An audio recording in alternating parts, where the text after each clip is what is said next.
Hi guys, welcome to my August wrap-up. I have a fun selection of books to show you, books that I've read. So I read 6 books and I read 2,592 pages. So the first book I read this month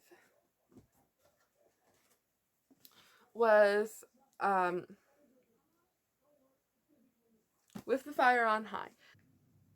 I gave this book 4 stars and I really I love everything about it. I love Elizabeth Acevedo's writing. I loved the Poetics and I loved Clap When You Land.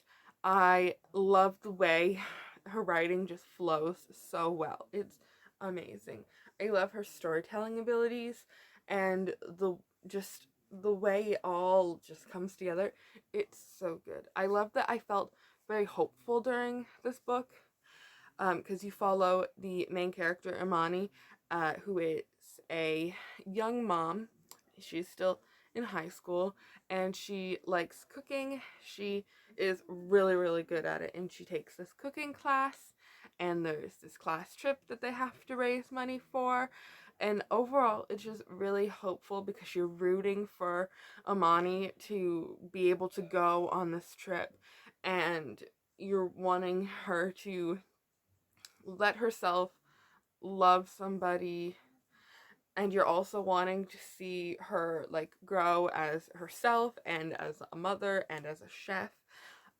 Overall, it was just so good, and I am super excited to read everything else Elizabeth Acevedo writes.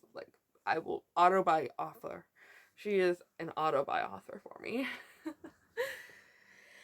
So the next book that I read was Lover Unbound by J.R. Ward, and I gave this book 5 stars. This book is a little bit harder to talk about because it's in a series. It's in the Black Dagger Brotherhood series, and it's the 5th book, I think. So this one follows Vicious and Jane Whitcomb, Dr. Jane Whitcomb. I'm sorry if I'm pronouncing that wrong. And she's a doctor, as you can tell. And I love this book because I'm a sucker for when there's a lot of doctor terminology and stuff. It was great. I loved it. I loved the relationship. The end was a bit odd, but I got over it and I still loved it. I definitely loved the relationship, and I loved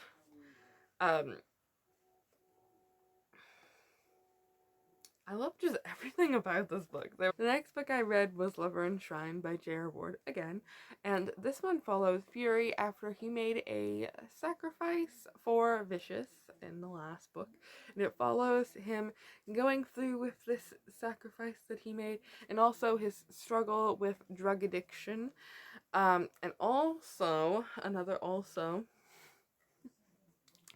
his falling for somebody else, or falling for a character, which happens to be Cormia. Romance was messy. The romance was definitely messy, and there was times where I was like, dude, guys, come on.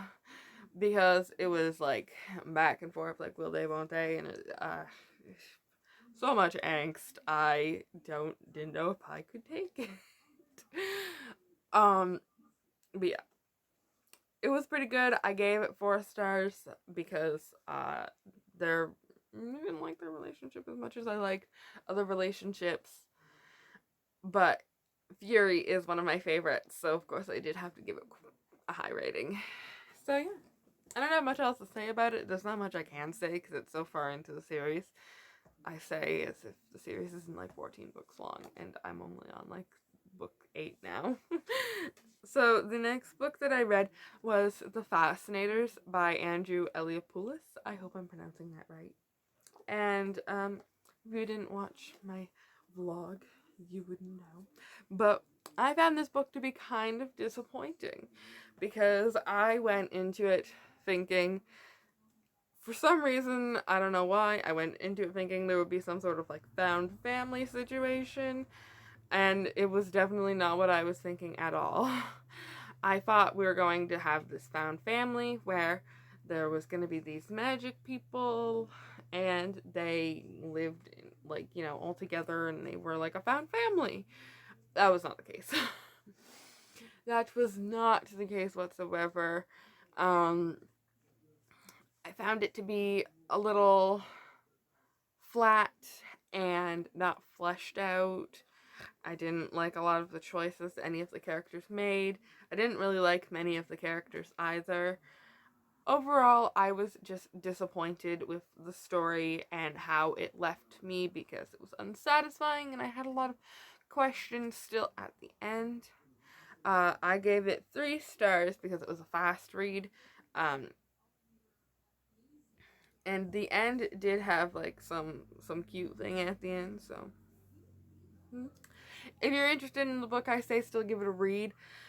But uh, me personally, I was left unsatisfied and disappointed. And the next book, just going downhill. I read Good Omens, and what do you know? I was disappointed by this book as well.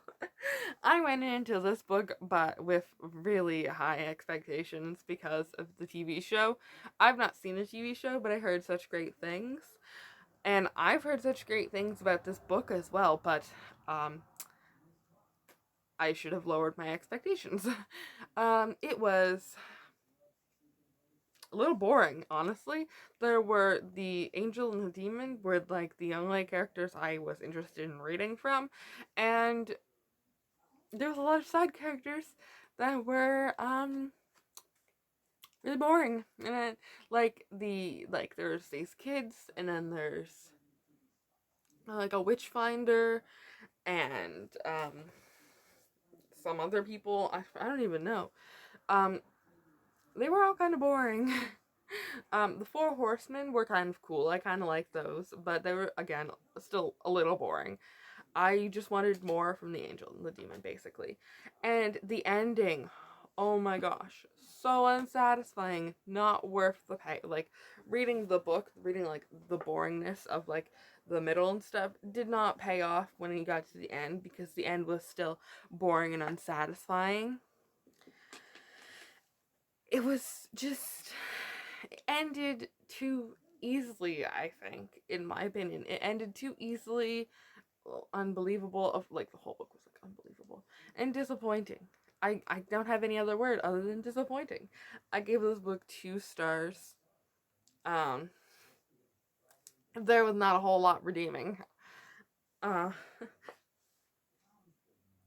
and then the last book that is Girl Made of Stars, and I just did a whole little spiel, whole little spiel about it in my vlog, but I'll do it again.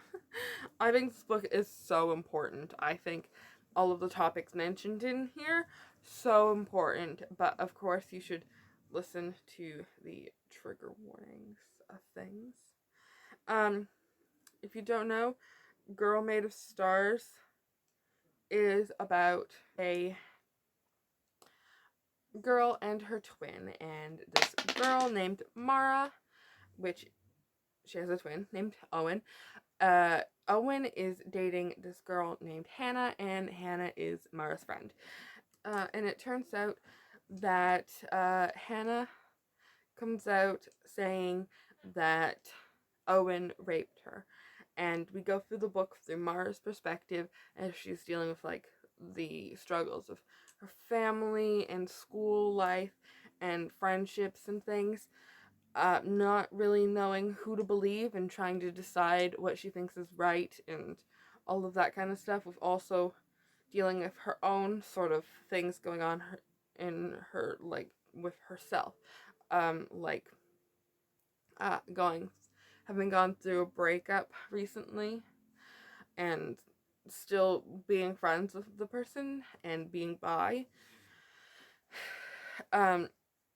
I loved this book so much. It left me feeling like so seen. It was so fast paced, and it was hard to read because of the heavy topics, but it was such a fast read and I couldn't put it down. I was so invested and I had to know what was happening. going to happen next and how it was going to end. It just blew me away with how good the topics were handled and spoke about, and it was kind of inspiring to read. I was angry throughout a lot of it at the characters and some of the things that they were saying, and like some of like the bullying and some of the lying and all of those sorts of things. I was angry, but I had to be angry because that was the point, was being angry, and it was just so emotional, like, and raw and just realistic, and it was everything I could ever want from a book like that. It was just done so well, and I would recommend that if you can read something like that, if you could handle it, if it's not too hard for you, I would say definitely give it a read because it was so good. It was amazing. And that was all of the books that I read in April. Hopefully I will have a better reading month rating wise, because I think that 6 books is really good for me working. So hopefully I'll get to read a whole bunch more 5-star books uh, in September. If you like my content and want more, you can subscribe here, or you could go and follow me on Instagram, Twitter, and I have a Goodreads at Taya Berries. I hope to see you in the next one. Bye!